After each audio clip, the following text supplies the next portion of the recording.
Olá, gente boa! Minha galerinha, tudo bem com vocês? Mais uma videoaula para vocês do professor Alan Calvé, contribuindo com o processo pedagógico, fazendo de forma muito prazerosa e passando para vocês alguma experiência que a gente tem aprendido ao longo da vida. As primeiras horas do dia a gente já pensa em trabalhar. Na verdade, contribuir com vocês.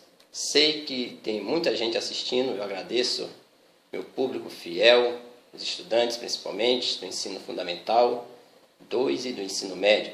E uma galerinha que a gente está adicionando agora, a gente está nos conhecendo muito bem e tentando trocar experiência.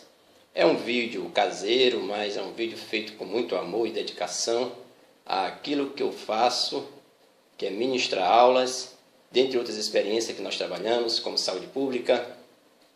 E ao longo da vida a gente vai aprendendo e pensando em compartilhar conhecimentos. Você nunca sabe de tudo. O melhor profissional, o melhor docente é aquele que tenta aprender também em sala de aula. Então, eu estou passando essas videoaulas para vocês com o único intuito de trocar informações e experiência com vocês. Eu agradeço a colaboração de vocês nas visualizações e hoje nós vamos quebrar um pouco a rotina ou a sequência das aulas que nós falávamos anteriormente sobre reino protista e monera. Vamos falar um pouco das características desses seres vivos, de todos os seres vivos. Para ser vivo, eles têm que ter uma característica em comum, ok?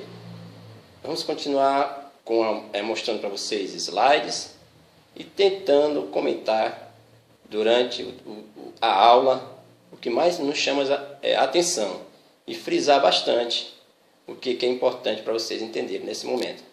Bom,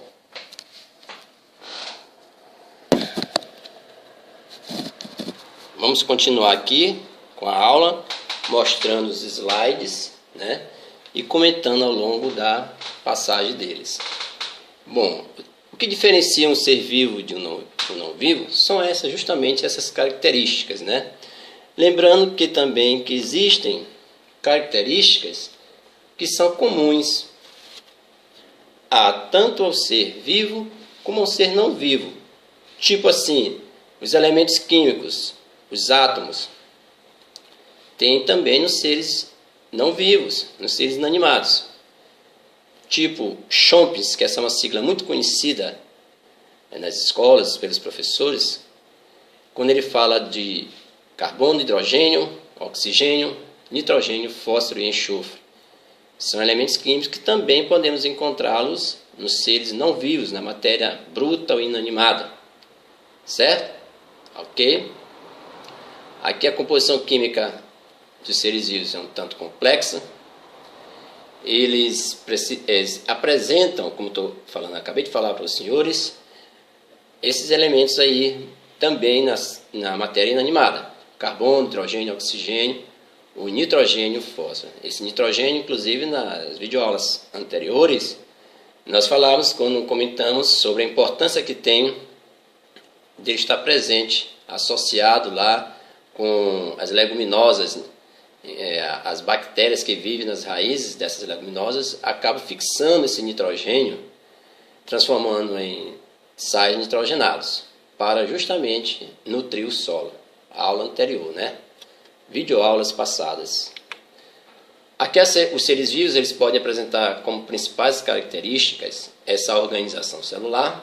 Todos os seres vivos são compostos por célula, seja uma única célula, mas eles têm essa unidade viva intrínseca a eles. Os seres vivos têm que ter células. As células, lembrando, não é um organismo inanimado, inerte. Ele é bem dinâmico, vivo, justamente para realizar as funções que tanto o nosso organismo ou o próprio ser vivo eles necessitam. Metabolismo, outra característica importante que tem são as reações químicas que ocorrem nos seres vivos. Reprodução ligada ao material genético, tanto nos seres que são unicelulares quanto os multicelulares precisam desse material genético que ajuda na reprodução. E a reprodução o objetivo dela principal é a perpetuação da espécie. Existem dois tipos principais, sexuada e assexuada, né? A adaptação e a evolução são características dos seres vivos. Os seres vivos, eles se adaptam e evoluem de acordo com o meio em que vivem. Aqueles melhor adaptados, eles se reproduzem e se multiplicam, né? Resistem às características peculiares a determinado ambiente. Isso é algo comum entre os seres vivos. Tipo assim, uma bactéria, quando ela se adapta a determinado ambiente, ela consegue reproduzir. Nós falávamos, por exemplo, do plasmídio, que é uma estrutura encontrada lá na célula bacteriana, que dá resistência a ela. Ela resistiu, então ela se reproduz e coloniza. Essa questão da adaptação é muito intrínseca aos seres vivos. Outro exemplo que poderíamos dar, determinadas pessoas, elas são mais resistentes ao frio do que outras, são mais friorentas do que outras. Isso é uma questão de adaptação também. Lembrando que os seres vivos, gente, eles não...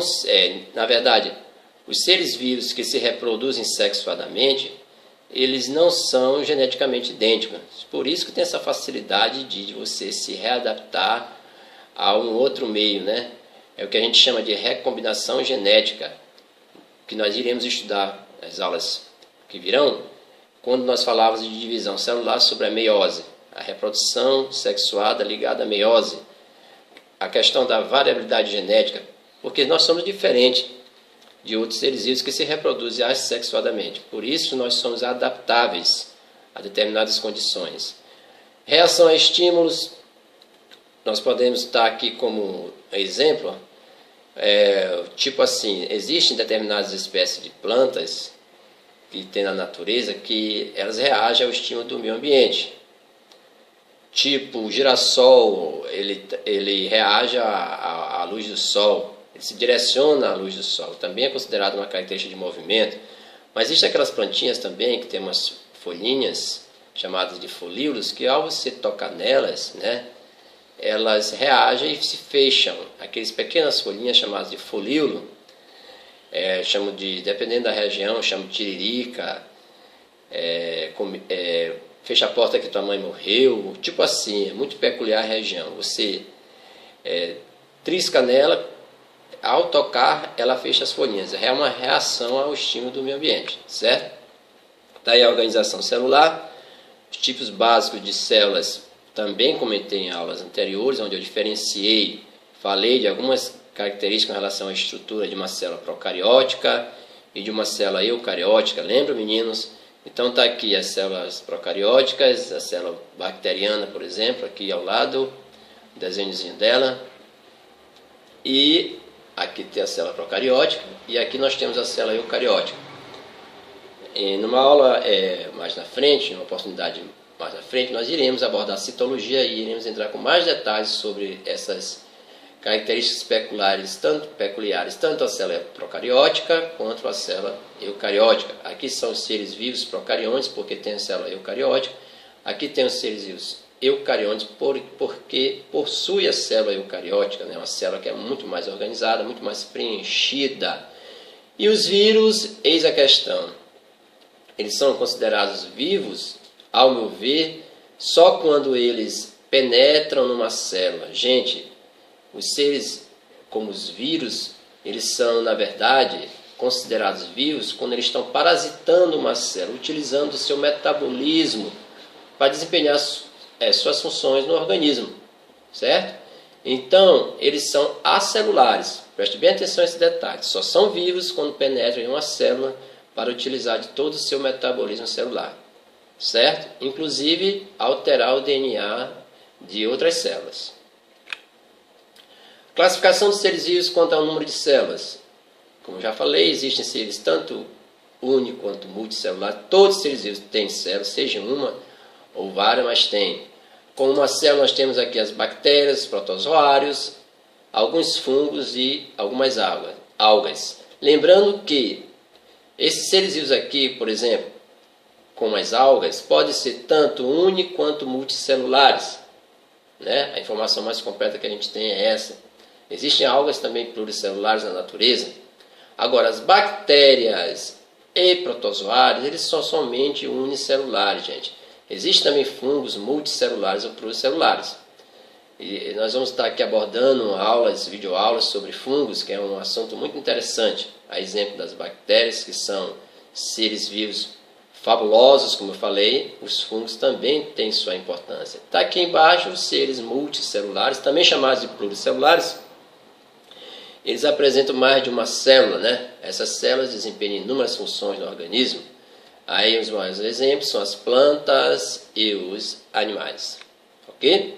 O metabolismo, como eu falei, são as reações químicas que ocorrem no ser vivo, no interior das células, né? Esse metabolismo tem um exemplo muito clássico conhecido nos vestibulares, é o anabolismo. Por exemplo, se nós pegarmos a fotossíntese, é uma reação de síntese, está bem aqui, ó, síntese de substância. O anabolismo é um dos tipos de metabolismo, ocorre na fotossíntese, né?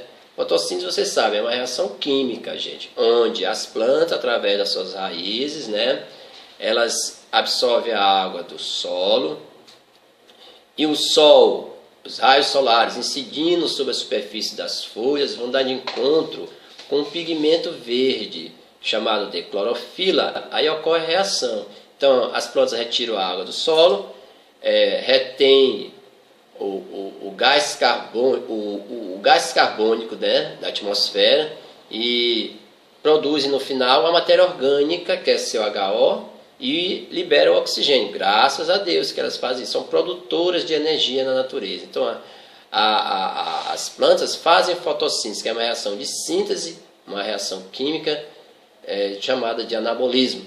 É um exemplo mais clássico que tem nos vestibulares de metabolismo por anabolismo. E o catabolismo nós podemos também estar dando como exemplo a digestão, na verdade. Aqui fala de queima da glicose, a respiração também é outro exemplo de catabolismo. A digestão é quando você quebra as macromoléculas encontradas nos carboidratos, certo? Você está fazendo uma reação catabólica, você está quebrando uma macromolécula através do processo de digestão, com a ajuda das enzimas e produzindo nutrientes. Então é um exemplo de catabolismo, certo? Está aqui a fotossíntese, como eu falei. A reação é uma reação química que a planta, né, retém o gás carbônico da natureza em presença da água que é absorvida lá pelas raízes no solo, produz matéria orgânica, que é o CHO, glicose, matéria orgânica, liberando também água e oxigênio principalmente. A água, porque nós sabemos que as plantas também, elas respiram, elas na verdade elas evapotranspiram, né? É muito comum se observar isso no orvalho, nas primeiras horas da manhã. Às vezes não chove, mas a superfície das folhas estão lá umedecidas, né? É isso que a gente diz, por isso que a gente diz que as plantas evapotranspiram também, assim, são seres vivos que fazem também esse tipo de controle térmico, digamos assim. E aqui é a fórmula do catabolismo, o exemplo ele colocou como reação. Percebam que a respiração é a equação química da fotossíntese inversa, né? Olha aqui, mudou de membro, olha aqui como é que fica a matéria orgânica, CHO, o oxigênio fica no primeiro membro e vem para o segundo membro aqui, ó, reação inversa, o gás carbônico e a água sendo aqui também liberada na respiração. Catabolismo. Fixaram bem? Reprodução, como eu falei anteriormente, é uma propriedade que os seres vivos têm de perpetuar, produzir descendentes, né? Perpetuar a espécie. Nós, na espécie Homo sapiens, nós temos que reproduzir para perpetuar, manter a nossa espécie. Aí vem a questão da variabilidade genética. Nenhum indivíduo que se reproduz sexualmente é idêntico ao outro, certo? Observe bem isso. Nenhum indivíduo que se reproduz sexualmente é idêntico ao outro. Geneticamente são diferentes. Quando eu falo indivíduos geneticamente idênticos, nós lembramos, por exemplo, os que se reproduzem assexuadamente. Embora algumas bactérias tenham lá o plasmídio, que torna elas mais tolerantes, mas elas são geneticamente idênticas. Pelo simples fato de você, por exemplo, utilizar um antibiótico específico, por isso que eu falei na aula anterior que a especificidade do uso dos antibióticos é importante. Se você utilizar um antibiótico específico, que é o ideal, para combater determinadas espécies, tipos, formas de bactérias, elas todas morrerão. Por que morrerão todas? Porque são indivíduos geneticamente idênticos. Você já pensou se nós fôssemos indivíduos geneticamente idênticos? Nem os gêmeos univitelínicos e bivitelínicos são geneticamente idênticos, né? São parecidos os univitelínicos, mas não são geneticamente idênticos. Se fossem geneticamente idênticos, todos, por uma ação do meio lá química, ou seja lá qual for, nós morreríamos. O frio intenso, todos morreríamos. Às vezes uns são mais adaptáveis à questão do frio e outras menos adaptáveis.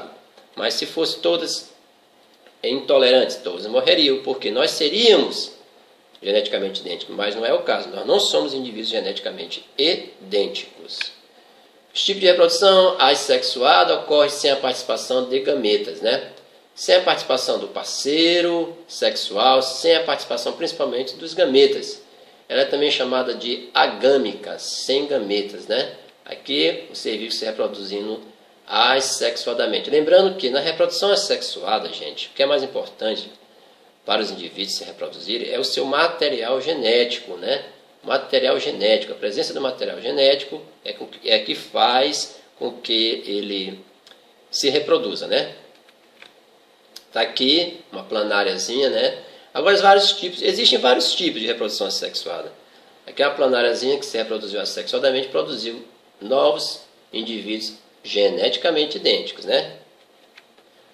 A sexuada ocorre com a participação de gametas, né? Aqui é a fecundação, né? Onde o espermatozoide, que é uma célula também germinativa, penetra no óvulo, né? Penetra no óvulo. É a fecundação. Envolve a troca de material genético. O material genético de uma célula, que é o espermatozoide, vai trocar com o material genético de uma outra célula, que é o óvulo. Aqui tem o que eu falei anteriormente, a variabilidade genética que ocorre nesse tipo de reprodução chamada de sexuada. Muito bem, gente? A hereditariedade é a questão de você passar as características para a sua prole, para a sua descendência. Essas informações estão contidas no material genético, né? Lá na molécula de DNA. Ao se reproduzir um ser vivo, ele transmite aos seus descendentes um conjunto de instruções em códigos inscritos no material genético, a partir dos quais o novo ser vivo desenvolverá sua organização típica, certo? Esse material genético aqui, principalmente o DNA, é muito importante para a descendência, onde é passado todas as características de um ser vivo para o outro, certo? Esse material genético presente na molécula de DNA, nos genes, né? O DNA, na verdade, ele é mais importante porque o RNA ele é sintetizado a partir do DNA. O RNA é que sintetiza essas proteínas tão importantes para os seres vivos. Por exemplo, uma proteína tão importante para os seres vivos, a melanina, né, que dá cor, é um pigmento que dá cor à pele, aos olhos, é sintetizado aqui no RNA. Mas o RNA ele é formado a partir do DNA. Só isso aqui eu daria uma aula inteira sobre o DNA, né? Aí eu ia falar várias coisas, ia falar que ele é formado por nucleotídeos, por bases nitrogenadas, adenina, timina, guanina, citosina, mas isso daria uma aula inteira, né? Nós estamos aqui só apenas citando algumas características dos seres vivos. Reações a estímulos, também comentei há pouco, né? Percepção, que dá uma resposta ao estímulo como luz, temperatura, umidade, pH. Deslocamento, que é uma relação também de movimento, né? Então isso aqui tem uma relação direta com os órgãos dos sentidos, né, gente? Você cheira, você sente através do tato, você ouve, você vê. Isso é o estímulo do meio ambiente. Nós temos uma relação direta, gente, com o meio ambiente, certo? Se nós não funcionaríamos. Olha a importância que tem o meio ambiente para nós, gente. Essa interação. E aí, às vezes, a gente acaba agredindo esse meio ambiente de alguma forma em nossas vidas, né? Mas nós somos seres vivos que temos uma relação estreita com o meio ambiente. Nós funcionamos graças à natureza, ao meio ambiente, certo? Se não tivesse luz, você não enxergaria. Se não tivesse alguma coisa que tivesse uma química para você cheirar, você não conseguiria despertar o seu olfato. Então essa relação com os seres vivos, o meio ambiente, ele é importantíssimo, atente para isso. Adaptação e evolução, certo? A questão da adaptação climática que eu acabei de falar dos seres vivos, e a mutação são as alterações que podem ocorrer no material genético, em que o meio ambiente age sobre essas características, selecionando-as. Tipo assim, se tem uma radiação, aconteceu alguma coisa, um acidente químico, essa radiação ela vai estar envolvida direto com as células desses seres vivos. Isso pode provocar uma mutação gênica. Os seres vivos podem nascer numa geração posterior com alguma alteração, mas vai surgir, mais cedo ou mais tarde pode surgir, ok? Então essa relação entre o que a gente chama de genótipo, fenótipo e meio ambiente na genética, vocês devem dar uma olhadinha, iremos estudar isso numa oportunidade melhor, quando nós estivermos organizando melhor nossos conteúdos, né? Ok? E os níveis de organização dos seres vivos. Todos os seres vivos eles começam com uma estrutura chamada de átomo, e os átomos vão se reunir em moléculas, as moléculas se reúnem e formam as organelas ou organoides ou organos encontrados nas células, são diversos, mitocôndrias, complexos de Golgi, ribossomos. Lá em citologia nós veremos isso. Esses organoides se reúnem para formar a célula, essa unidade viva, estrutural dos seres vivos, morfológica, fisiológica, viva, importantíssima para todos os seres vivos. Elas se especializam, desempenham diversas funções e se agrupam ainda formando os tecidos. Esses tecidos também, que não é o tecido jeans, né, o de algodão, os tecidos dos seres vivos se reúnem, agrupam-se e formam os órgãos, né, de todos os sistemas, órgãos do sistema respiratório, órgãos do sistema reprodutor, órgãos do sistema cardiovascular, órgãos do sistema esquelético, tegumentar e assim vai. Esses sistemas, os níveis seguem a ordem, obedecem uma ordem. Reunidos os sistemas, eles formam o organismo, que é nada mais é do que o próprio indivíduo. O organismo, gente, é o indivíduo. Agora, preste bem atenção bem aqui. Aqui entra um pouco de ecologia. Vejam bem, sai um pouco da citologia. Quando chega bem aqui em organismo, gente, a gente atenta para a questão ecológica. Vejam bem, os organismos semelhantes entre si, eles formam chamado de população. O que é a população, na verdade? É quando vários organismos, ou seres vivos, ou espécies semelhantes, as mesmas espécies, se reúnem, mesma espécie, se reúnem num determinado momento, num determinado espaço, ou intervalo de tempo, aí forma a população. Por exemplo, se eu pegasse assim, um grupo de indivíduos da mesma espécie, como a nossa, Homo sapiens, em determinado espaço, local, intervalo de tempo, eu teria uma população. Se eu pegasse, por exemplo, outra espécie, o cão é o canis familiares. O canis familiares se reunido em determinado espaço, todos são canis familiares, independente do gênero, macho ou fêmea, do sexo, eles formariam uma população, e assim vai.